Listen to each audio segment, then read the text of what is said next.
day, everyone. CJSN again of the Shangri-La Plaza Corporation, and welcome back to Let's Talk Retail, the country's leading and award-winning retail podcast.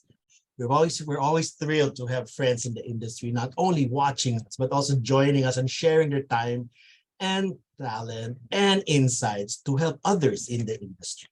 Now that we are actually moving forward, okay, it's 3 years. So today we have a very, very interesting and young retailer, okay? Part of an industry that I think was very challenged during the pandemic. I mean, having seen this particular product group go through the pandemic. But this group is now a pandemic survivor because it's been 3 years and they're now moving forward and moving fast, okay? So without further ado, I'd like to introduce the Managing Director of the House of Branded Lifestyle, Miss Neelam Gopwani. All right. Hi, Neelam. Happy to be here. Thank you so much. Happy Easters. New beginnings. Easter. Yeah, new beginnings. New beginnings. All right. Absolutely. Now, we're friends on Facebook. Okay. Yes. I see you on LinkedIn. You know what caught my eye in LinkedIn? Tell me. You studied in the States. Yes. Went to London, and you were a finance person. Okay. You Correct. It was a nosebleed for me with trading. Yes. Option trading. Yes. Option trading. And I go, okay. Then you went to Hong Kong. Then you came home. Correct. You're a third generation member of the family, a second generation retail. So what made you come home to the Philippines? Well, I mean, the Philippines has always been home and where our family has been for so long. But in terms of like career-wise, we acquired Vision Express in 2014, and it's been quite an exciting journey since then. And entering from distribution into retail. So it's really just understanding the landscape of the Philippines and knowing that there's so much potential to grow and what you can do to really make a difference. And that was the pivot point of coming home. Because you're a second generation in retail, was there a pressure for you to join? I mean, this is such an interesting question because I would say definitely pressure, because when you graduate and you've lived in the US for so many years, you really want to like take it forward and experience what life would be like in the US and try a new job and experience all of that good things and like grow up the corporate ladder. But I guess what was different with coming home here for me was we got to experience something different. Like I got to come from finance into retail, and I'm like, oh my gosh, that's like North Pole, South Pole. But when you immerse into the like culture of here, it's very entrepreneurial. I feel like the Philippines has very entrepreneurial spirit. So it's very easy to kind of dive in and get really into it, and then take all the learnings that I had from the US and then see what, you know, the potential of the country is. Okay. But you didn't feel like you need to be in the business. Your family was not telling you to be in there. No, they definitely were. They definitely were. I think that they're like, come home. And, you know, my dad being a very, you know, I feel like, you know, at the end of the day, your parents do so much for you, you have to somewhat give back. So that is really my perspective. But definitely they really wanted me to be here, and I'm happy to be here. But it was also kind of a mindset change for me. I really had to accept the fact that you are leaving that opportunity to be in the US to be back. Opportunity to be in London, to be in the center of I was in finance. the US and then I worked in London for some time. But you know, you give up that freedom of experiencing a whole nother world, because I've only experienced living in the Philippines. But at the end of the day, you kind of weigh the pros and cons realistically. And I feel like when you have this opportunity versus that, then you take it. You just take the plunge. Okay. Do you think second or third generation family members in retail, in the retail business like you, should they go straight to the business or should they go out first? I really believe they should work somewhere else. I mean, I'm grateful I got an opportunity to. I think when you join a family business or join something that has been there for so long, there's so many things that are already crystallized, like the way they process, the way they work, the way the mindset is, the way your culture is. it's very difficult to change that over a certain time. So my perspective is you come back with experience, you come back with knowledge from other businesses. You also have to know how businesses work in other countries. I think the efficiency of other countries is tremendous. The tech in other countries is amazing, and there's so much that we can learn from it. So in my personal opinion, I would 120% want external experience. You hear it, guys. You heard it, guys. You heard it. Yeah, Yours and come back. Whoops, some will get mad at me. some people are gonna get angry today. Okay, I like the word you use, crystallize. Some practices are crystallized. So I bring the conversation to intergenerational tensions. Okay. Okay, Where do you usually have that? Because you come in with a different your point of mindset. Daddy I've been doing this for so many years since you were a kid. So how do you what are the usual topics or pressure points, and how do you resolve? Yeah, I think it's a very interesting question, because I think that one, you cannot discredit all the hard work Right. has been done. Crystallizing a business to a certain size is immense work, like immense work. So when a business already has a very strong foundation and you want to come in and do some changes, one is you need to prove it. And I always believe that you should start in a smaller aspect, Okay. prove it, and then expand and expand and expand. I think that to get the trust of somebody, one, you're coming in and it's fast. You're not growing in the ranks as much as you would in the US. You really have to work your merit there. Here, coming into a family business, being part of it, you are already related to your family, right? So you do get that privilege of kind of getting that boost up the ranks depending on what kind of business you go with. So I really truly believe that when you want to make a difference, or where the tension really comes in, is new generation versus it's a new mindset versus a traditional mindset. And you Okay. should always start by proving what you can do and how you can do it and how your culture and your team reacts to that. And then you expand and you expand and you expand. It's like a test subject, if that makes Right. sense. Right. And then from there, I think when trust is built, which is both effort and time, I don't think it's either one or, and I think they're both simultaneous.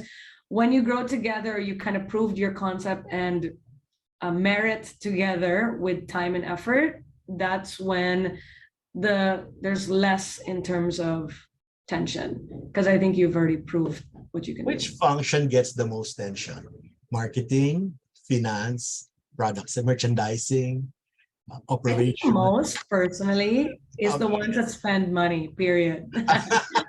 Period. Whatever the department is. And I think that outflow is very different from inflow. And when you spend money, it has to be sensibly done. It has to be properly tracked. It has to be spent well. So I think that's where the tension comes in. And I don't think it's for myself. I think it's for any business. Right. When you want to spend a certain amount of money, you need to prove it, and you need to explain why and what the outcome will be.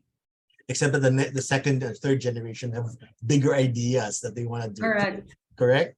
Yes, correct. And it's like now. Big capex. Very big capex. And big capex is great, but like, what you need to plan. Like, I'm a financial background, so I Right. understand, and everybody should understand that when you spend, there's also a type to earn. So you spend cautiously and then you earn cautiously, and then it works it out, right? Can't just like spend it all. Okay. Let's look back again. This time, 2020 to 2022. Okay, that's the pandemic. Eyeglasses were not exactly essentials unless you're looking at reading glasses. But how did you cope? How did you and the family members and your employees and your business cope? The pandemic was, I think, difficult for every business, no matter what. And retail was especially hard, but we have some great partners that we work with, which is the developers, and they really supported us during the pandemic. So I'm very grateful for them to really understand what retailers were going through. But nonetheless, the pandemic hit us like from left field. Right. And you don't really know what's happening. You don't really know how to like maneuver through the situation. So I think one thing that was very grateful at the time was digital transformation. I Right. think everybody accelerated digital transformation, no matter what business you were in. You needed that establishment. We luckily already had an establishment, but definitely it was secondary in terms of priority, because when your retail is your priority, you really put that effort into retail. And then when you don't have that, you're like, where do you go? So digital transformation came, and everything along with it came with it to really support the business. And then post pandemic, it happened that they intertwined. Correct. Online and offline became one business, and everything you do offline involves online. I think that even the Philippines accelerated when it comes to usage of online systems. Gcash is one of them, payment systems is one of them. We never really had that option to offer those many payment options until today. So I think that a lot of businesses learned, a lot of businesses transitioned, and one way of becoming post-COVID successful is adjusting and adapting. And I think that digital is the only way to go. Digital is the only way to go, which brings me to this comment. Do you think online will replace offline or brick and mortar? Absolutely not. Like, Not. Okay. especially when it comes to the culture in the Philippines for shopping, it's not a shopping experience. You don't go just to buy a certain thing.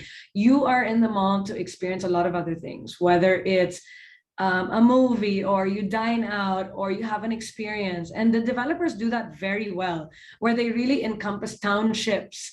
You live in the area, you work in the area, you shop in the area. So I don't think brick and mortar is one going anywhere. A lot of businesses actually, whether it's global or in the Philippines, are transitioning from online to offline. I think at the end of the day, that shopping experience is very important, and you just need to find a way to merge the both of them to make it one business model instead of two. Is that an easy thing to do?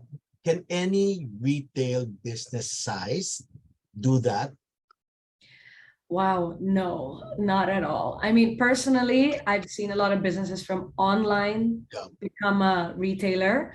And I personally see the difference with that. And that is, I think, an easier transition. And the only reason why is your back end is very IT-fied already, because you're already a digital company. But if you are a retailer and you want to become, an omni-channel, there's a lot of foundation work you need to do. You have to invest in a lot of IT. You need to have a very systematic architecture with your IT system to go from ordering, back end ordering, all the way to customer ordering. So it's a lot of work. It's a lot of work, but if you dedicate that time to it, Right. you will be able to see the massive improvement with your customer experience. Okay. Let's talk about the pandemic evolved customer, the shopper. What are your thoughts on them now that we've seen them for the past almost 3 years?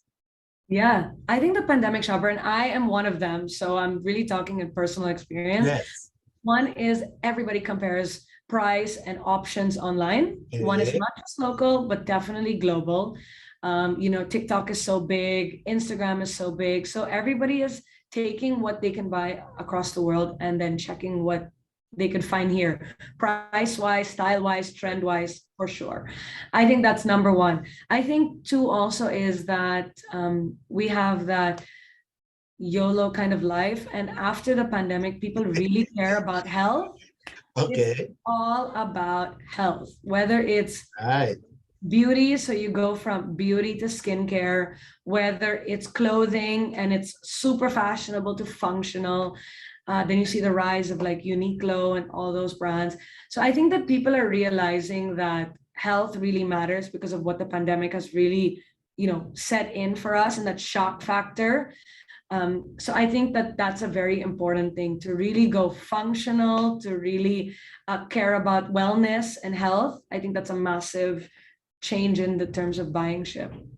Yeah, I saw a Tatler issue that said health is the new luxury. Amen. In every aspect, huh? Like Mental, spending, physical. absolutely. Therapy, people caring about their bodies, getting checkups, Even wellness in terms of your body, taking care of it. I think everybody's realized, let's prioritize health and wellness. Another thing that I noticed that was very used very well during the pandemic is influencers. Okay, and I know Yes, Melissa is one of your main really. influencer. What are your thoughts on using influencers? I think influencers are a they're a great way to reach your market. I think it's just has to be systematic in terms of Okay. what you want and what your output really is. I think the influencer industry is really truly incredible because today influencers are very real. If they don't like your product, they won't advertise your product. So I think it's a great avenue to access your target market. It just depends on you analyzing who your real target market is and penetrating that way. But storytelling has changed the way that advertisers advertise. It's not super in your face anymore. It's somewhat more real and in your life, in your day. How do you fit the product into it? So I think that you have to use influencers and your influencers to the best of explaining to your customer why your product is great for you instead of just telling them this product is available. Buy it. This is not just a straight buy. It. No, Available now. So it goes back again to experience. 100%. It goes back again to experience. All right. Yes. Let's now look at crystal ball questions. Okay, crystal ball questions. How was your first quarter? 2023 first quarter was definitely way better. I think that the progress and things are getting way better in terms of post-pandemic. I think that people are definitely more onto the spending trend. But I think that just like I mentioned to you, since people are moving towards wellness, we are also talking and pushing that wellness category inside of our shops, which is at Vision Express, you get the best eye care.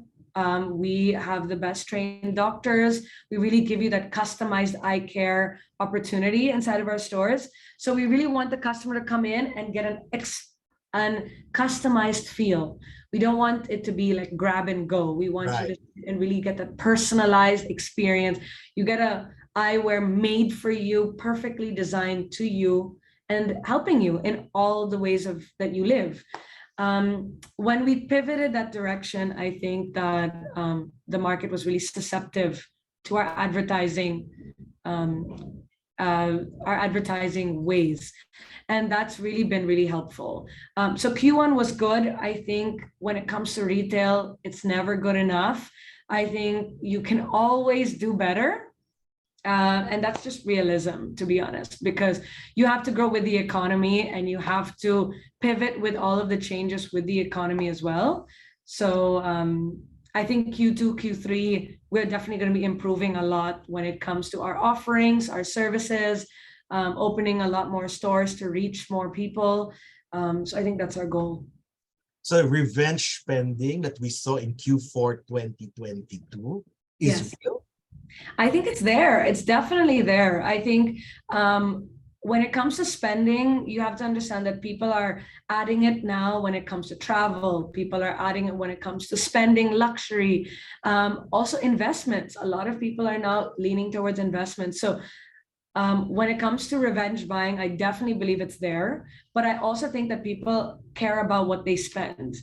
I don't think it's just an avid random spending. I think after the pandemic, people really care about how they spend their money. So I think you always need to offer some type of quality deal, and you need to make sure that people understand that they're getting a bang for their buck. So it's the best quality for the best price.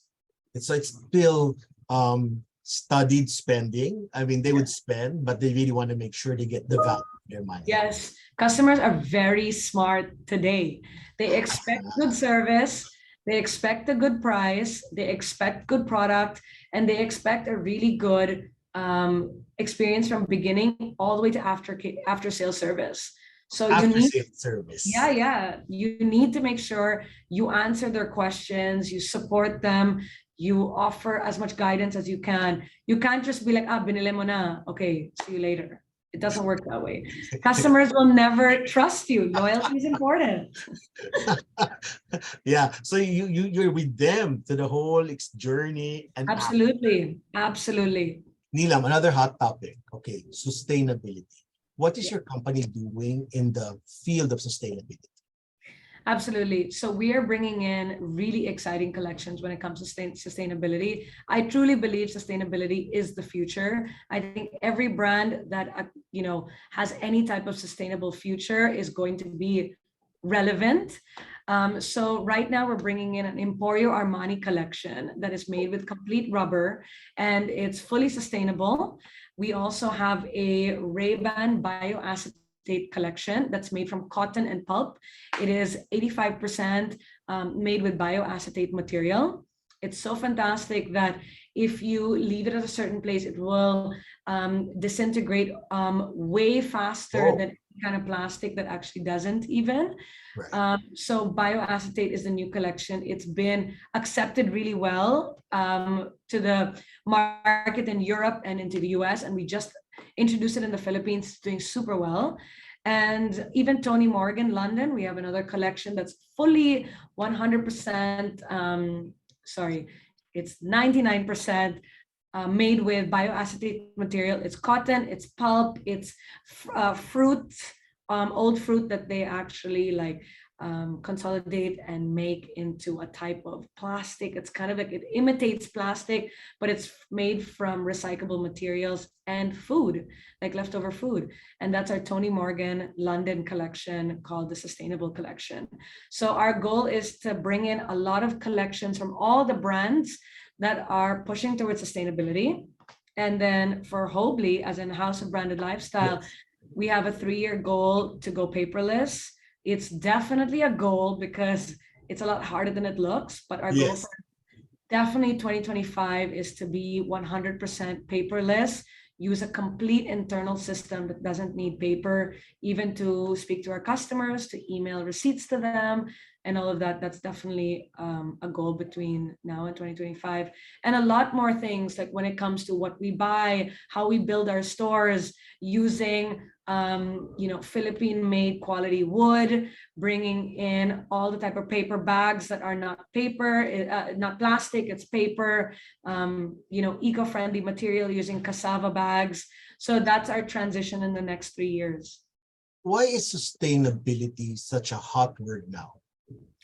Sustainability is really for a lot of younger generation. It's really a target because people care about Mother Earth and making a difference in this world. I think we're all seeing from typhoons and tsunamis and the effect of what the world is going through. And I believe like the younger generation really cares about sustainability.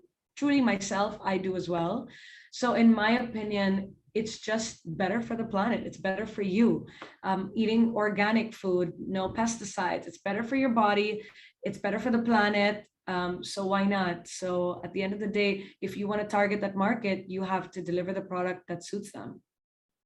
Okay, so looks like we've covered a lot for today. Thank you so much, Neelam, for joining us. Thank you very much. Such a pleasure, Jason. And do you think it'll be Christmas 2023? You think it'll be a nice Christmas? I think it'll be a good Christmas. I hope so. I hope so. We need to pucker up and make sure that we make it a good Christmas for our customers. We gotta bring in the good stuff, bring in some great product, have fresh, excitement, some really good trends. And I think that customers love things that they cannot find in other places. So you need to bring that. I have a question just popped into my mind now. Yeah. As managing director of House of Branded Lifestyle, Neelam, what keeps you awake at night? Oh man, stress. Shoot. JC, man, it's stress. I think at the end of the day, a good question. For me, my number one priority is my customers and their experience and my patients. And at the end of the day, I take that stress on. So a lot of things you want to improve for their benefit to make sure that their experience is 100% fluid. But at the end of the day, there's a lot of firefighting that needs to happen and a lot of bumps in the road and a lot of things that you want to work, but it just doesn't. And that's kind of where the frustration comes in. And that's where stress, kind of builds up because you want to be there, but you gotta get there. And there's a lot of steps to get there. Sometimes I'm impatient. Okay, so you're stressed. So how does Neelam de-stress? Really great. I love to do nothing. I mean, Oh, realistic. I love to go home and have a detox moment and just watch some TV and relax. And, sometimes you watch some TV and you're not even digesting what's on the TV. You're just there to give your mind a minute and yeah. travel. I love it. I love to experience what other countries have. I love to try new places. And I think that that's the only time when you pull yourself out of the situation, can you enjoy? Okay, lots of good tips there, right? Yeah. All right, ladies and gentlemen, our friend from the House of Branded Lifestyle Inc., the Managing Director, Neelam Gopwani. Neelam, thank you very much for joining us. Such a pleasure, JC. Thank you. Thank you also. Thank you.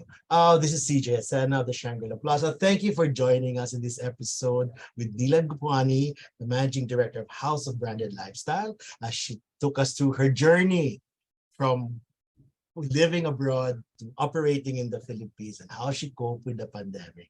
Again, Let's Talk Retail. We're on Spotify. Please make sure you join us and we'll see you again the next episode. Bye.